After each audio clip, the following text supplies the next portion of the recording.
Ça ne vous a pas échappé, énorme sensation au Vélodrome hier soir, vous l'avez vécu en direct sur Europe 1. Jean-François Perez, Stéphane Burgat à bloc, le FC Annecy, 10e de Ligue 2, qui sort le grand favori marseillais à l'issue d'une séance de tir au but haletante. Une victoire historique pour les Hauts-Savoyards à l'issue d'un match complètement fou. Bonsoir Jean-Philippe Nallet. Bonsoir. Merci vraiment d'être avec nous ce soir en direct dans le studio d'Europe 1 Sport. Vous êtes le directeur sportif des Reds d'Annecy. Allez, 24 heures après votre exploit, comment est-ce que vous allez ce soir ? Est-ce que vous êtes encore sur votre petit nuage ? Oui, on s'est donné la journée pour apprécier à sa juste valeur cet exploit. Je pense que c'est important de savourer l'instant présent.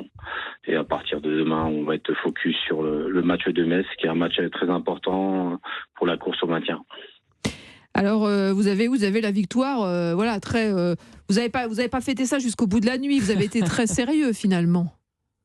La difficulté, c'est quand vous faites un déplacement et vous avez un match qui se joue à 21h avec des pénaltys, c'est que vous rentrez très tard. Les joueurs sont rentrés à 7h du matin ce matin en quart. Donc voilà. Donc la nuit était courte.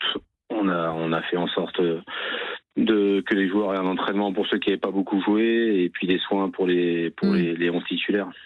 Alors le tirage au sort des demi-finales, ça y est, on le connaît. Annecy-Toulouse et donc Nantes-Lyon. Recevoir Toulouse à Annecy, c'est chouette. Oui, c'est, par rapport à notre parcours, c'était une vraie volonté de recevoir. On avait reçu une fois le club de Mayotte. Voilà, jusqu'à présent, on n'a fait que des déplacements et c'était très important, notamment pour nos supporters, de pouvoir recevoir un des 3 clubs de Ligue 1 au Parc des Sports d'Annecy. Alors, d'ici le 5 avril, vous allez vous organiser, ça va être quelque chose quand même. Il va falloir tout préparer. Ça va être un événement colossal pour vous.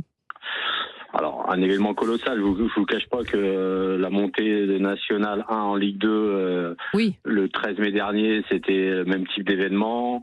Quand on a reçu Saint-Etienne le 26 décembre aussi, avec un stade à guichet fermé, c'est un peu du même acabit. Donc, je pense qu'aujourd'hui, le club est préparé à ça. Maintenant, c'est clair que l'enjeu, c'est une qualification pour une finale de Coupe de France. Et pour le club d'Annecy, c'est exceptionnel. Alors, on va revenir 2 minutes, si vous êtes d'accord, sur le dénouement au tir au but qui a été vraiment intense. Et votre gardien, Thomas Callens, héroïque, vraiment, on peut le dire. Et j'ai lu d'ailleurs que l'un des joueurs, il s'appelle Kevin Wanga, a même déclaré après le match, de toute façon, on savait que si on allait au pénalty, on gagnerait. Je trouvais ça culotté, mais assumé. C'est culotté à partir du moment où il y a une telle confiance entre les joueurs et voilà, cette notion d'unité est vraiment réelle dans ce groupe-là. Et voilà, mais je pense que on a un groupe où les joueurs se posent moins de questions que les dirigeants. Et c'est vrai que hier soir, face à un public un peu hostile, 63 000 personnes, et quand tu as des joueurs qui sont capables de mettre 7 pénaltys sur 8 dans une série de pénaltys au stade Vélodrome, c'est exceptionnel.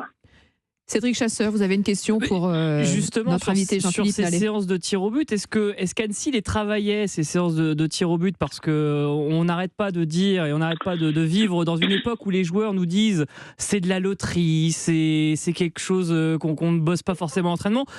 Quand on voit Annecy passer tour après tour dans ces séances de tir au but, on a quand même la sensation que vous voulez travailler les tirs au but. Alors, si la question c'est est-ce qu'on est spécialiste des tirs au but, je vous dirais non. Par rapport à l'implication au quotidien sur la séance de tir au but, je vous cache pas que on n'en discutait pas plus tard que tout à l'heure avec Laurent Guyot, le coach. La dernière séance de pénalty a été catastrophique. On a c'était plus mettre en confiance nos gardiens que nos tireurs ont été efficaces. Donc voilà, je dirais que c'est un petit peu un mélange.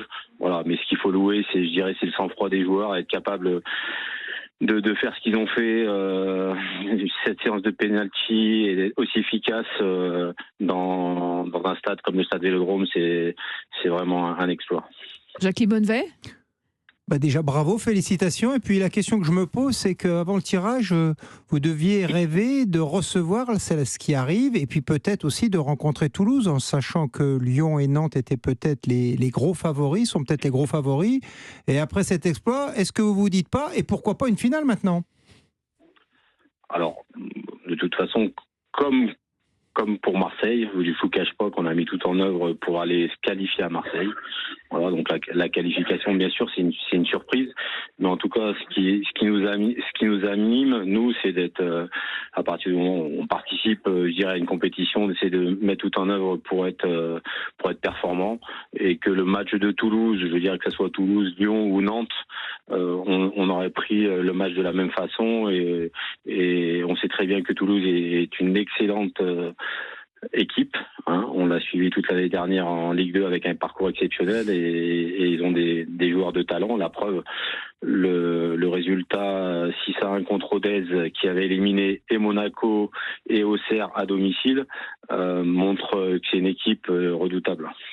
22h08, c'est Europe 1 Sport jusqu'à 23h. Ce soir, on est avec Jean-Philippe Nallet, le directeur sportif des Reds d'Annecy, le club qui a fait tomber hier soir au Vélodrome dans une ambiance de dingue l'OM, le FC Annecy 10e de Ligue 2, on le rappelle, qui sort donc le grand favori marseillais. Vous parliez du sang-froid dont ont fait preuve vos joueurs, dont a fait preuve vos joueurs. C'est quelque chose que vous aviez travaillé, ça aussi, avec un spécialiste pour justement aborder ces matchs à enjeu dans une ambiance pour le coup brûlante comme au Vélodrome?